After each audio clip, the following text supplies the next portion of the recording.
Hi everybody, welcome to the channel. This is Rob. You guys, I finally got it. I finally got the Guardians of the Night Tarot. I saw this deck long time ago and I thought, should I get it? Should I not get it? And I hesitated. I hesitated getting this deck for a really long time. And I'm going to tell you why. And so about 2 days ago, I received this box. I've had 2 days to go over this deck. I've had 2 days to feel it, to connect with it, and I'm going to tell you what my experience has been with this deck. Now, I hesitated getting this deck for a really long time because it is an animal deck. And when I first started with my tarot journey, I could not relate to animal decks. I thought that they were confusing. I thought, how am I supposed to put an animal with tarot? And so then I started getting some animal decks or fairy decks, such as the Paulina Fays. And then finally, the other day, I was sitting watching YouTube a little bit, and I saw somebody that did a review on this deck, and I thought, this deck looks really beautiful. Perhaps I'm ready for it. So I went ahead and I ordered it, you guys. And here it is. It's been 48 hours. It comes with a beautiful book, but this is the box, you guys. So the box is pretty cool. Without darkness, there is no light. It's a hardcover box. Really nice presentation. It's by Hay House. And the Guardian of the Night Tarot, MJ Cullinan. And this is the same creator that made the Crow's Tarot. And so in case you were wondering who this was, this is the book that it comes with. And you guys, I have read the entire book because really it gives you a completely different perspective of what the minor and major arcana meanings are. And so it doesn't have pictures. It goes right into the major and minor arcana. But it's really important that you read this book because it really explains to you what the creator did and why those animals were used for those particular arcanas. And so this is a really interesting book. I definitely think that a good read is worth it. I'm going to leave this here or pause this here for a minute. That's the Five of Swords. You can read that so you have an idea of how that reads. Here's Judgment. You can pause your device and read that as well.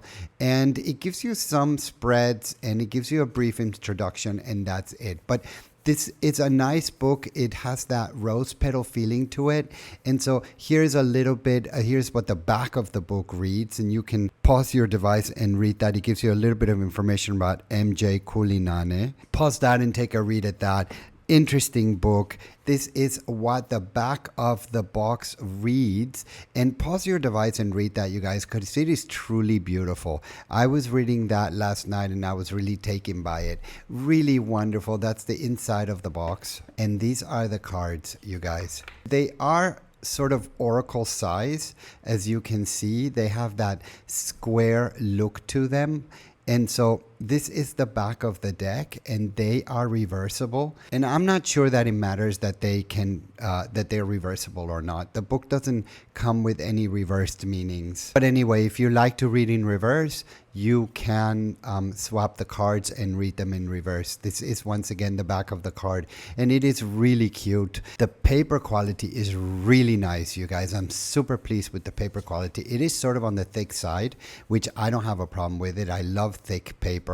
And it's got that rose petal feeling, but it's not that rose petal feeling that is really intense. It's sort of on the lighter side. So I find it really nice. When it comes to shuffling this deck, you guys, it shuffles pretty well. And if you do a spread with this deck, it spreads really well as well. In terms of quality, in terms of paper stock, I give it a thumbs up. It really is beautiful, and I think that they've done an amazing job. So for all of that, I'm very happy. It feels really lush on the hands. I love the size of it. So like I said, it's oracle size, and it just works really well. So as I was saying before, you guys, animal tarot decks were something that I wasn't really comfortable with. I couldn't relate the images. I couldn't relate it when I was doing a reading. I couldn't relate it to the reading that I was doing for the seeker, and it just became a little bit convoluted. As I progressed in my tarot journey, then I started finding out how animals relate to tarot. And so I'm an animal lover. Not only do I like and enjoy animals, but I also know quite a bit about them. So I spent time studying them, such as their habits, such as their family unions, from insects to mammals to fish.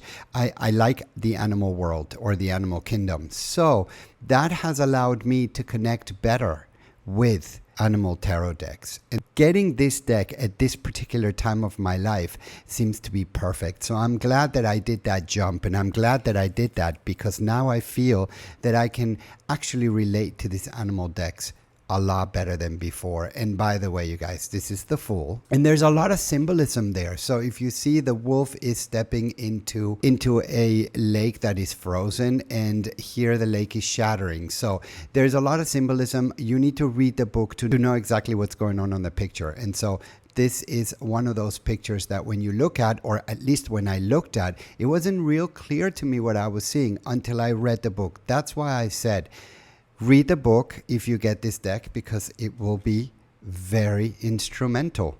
That is the Magician. And I like the drawings very much. I like the images very much.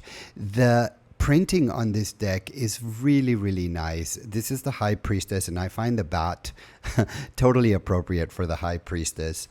Colors are beautiful. Printing is really good. The size of the cards is really great. The Empress. The Empress as a fox, but that makes sense, right? I mean, he is looking after a new spring, but as a fox, I don't know that I can think of the Empress as a fox. But anyway, the Emperor is an owl, the Hierophant, the Lovers. And I don't know that I really relate to this Lovers card. That she has two scorpions there for the Lovers, it doesn't really make sense to me. But I did read the book, and after you read the book, it does make sense to you. The Chariot, the Strength, the Hermit. So that is a total hermit, right? Look at that spider. It's just totally hiding in there. The Wheel of Fortune, Justice. I don't know that I see Justice as a bat. I think they could have used another animal to portray Justice, but they chose the bat. Now, the Hanged Man. Why an owl for the Emperor, and why an owl for Death? Those are some questions that I have. For example, Temperance is a frog. The Devil is a rabbit with a skull. But after I'm looking at this deck, you guys, and after I'm going through this deck, the Tower, I really started relating to it. And it wasn't something that happened immediately after I picked up this deck. This is the Star. It started happening like hours after I picked it up. It's like I picked it up, I opened it, that's the Moon. And then I started looking through it, and I couldn't relate to it. And then all of a sudden, I put it down, and then I thought, okay, that's enough of that. So I looked at it for like the first 2 hours, and then after that I put it down for like another 2 hours, and then I picked it up again. And so I thought, okay, well, maybe now. And yeah, it did something. Those 2 hours break that we took from each other really did work, because when I picked it back up, it was giving me different vibes, and all of a sudden I was getting the meaning of the animals. Judgment. And that's how it went. And then I spent another 3 hours with it. And then I was tired because that was in the evening. And then I took it to bed with me. And I placed it on my nightstand, and then I was playing with it again. And that's something that I do with my decks. The Ace of Wands. I love that Ace of Wands. That's something that I do with my new decks a lot. I will put them on my nightstand, and before I go to sleep, instead of reading a book, I will go through my decks once again to sort of fall asleep. It's a nice way for me to fall asleep, and it's reading, and I spend maybe the last or 2 hours of my day reading some of my new decks, books. And so I did that with this one, and it really did work. This is the Three of Wands. This is the Four of Wands. Very pretty. You see that image, and do you see the colors? And it works really well. And I have to say that for a collage style deck, it is not, the pictures are not very confusing. A lot of the times collage images can be a bit confusing, but these ones are not. Six of Wands, really, really cute. And you can see there that it is truly victory there, with that wrath there. The Seven of Wands, and this one is really protecting yourself, right? It's interesting what the book says about this card, because it's like you're on guard, can be attacked by any moment, so you're sort of on guard. This is the Eight of Wands. Really, really good Eight of Wands, I feel. I see the emotion. I see that these wands are flying all over the place. I see this eagle flying pretty fast, and it really gives me the Eight of Wands vibes. And this is the Nine of Wands. This is also a really cool Nine of Wands, right? It built its own barrier with its own spikes. Very, very cool. The Ten of Wands. And once again, Ten of Wands, yeah, what a better example, right? Salmon must go up to, at the end of their life, for reproduction. That's where they need to lay their eggs. It's on top of the river where they were born. So they must come up again. Some of them make it. Some of them, they don't make it. They die in the process. So this is a perfect depiction of the Ten of Wands. It's like too much, right?